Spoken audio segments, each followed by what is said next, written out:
2017 is going to be a really interesting year for us.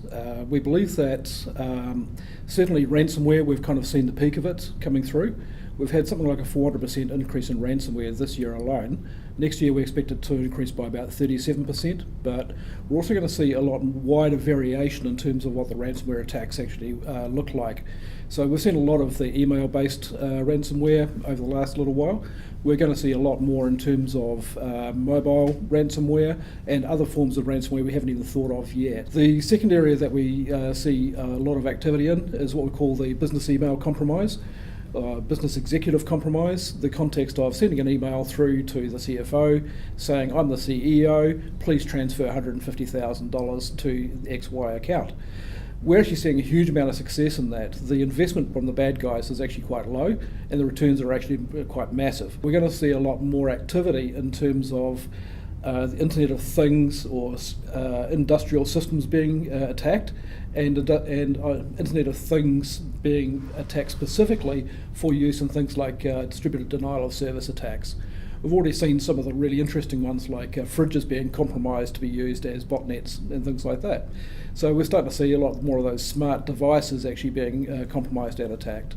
So some of the pragmatic steps that organisations and people can take is to really move beyond the concept of technology being the only way that you can actually protect yourself here.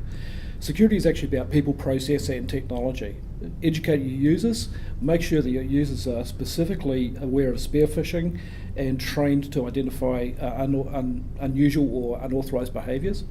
Look at your processes, make sure that your systems are backed up, then you have recovery processes in place and that they're tested so that you can recover from anything that does go bad.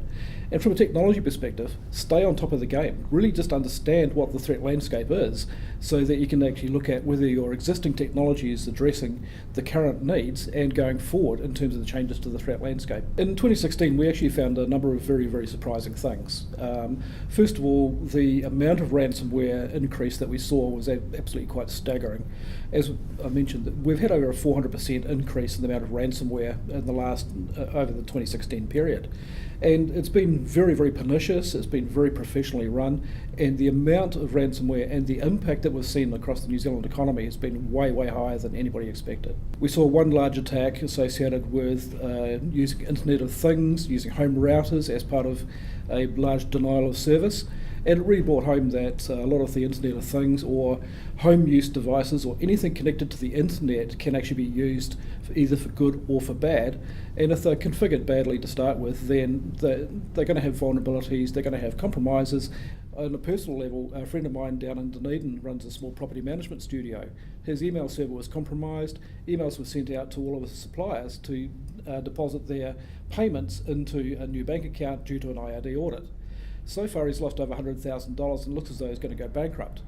Things like the Yahoo hack, multi-millions of accounts being compromised, that's almost day-by-day stuff these days. It's actually hard to be surprised by a lot of this stuff. With a degree of healthy cynicism, I'd have to say that complexity is the enemy of security, and I've actually seen so much bad stuff out there. The ability for people to actually compromise has always been in place, and we're only just starting to see some of the ramifications of that now. One of the things that we get asked quite a bit by organisations is how much money should I be spending on security? And the view that I take is that it usually comes down to what's the value of the data that you're trying to protect.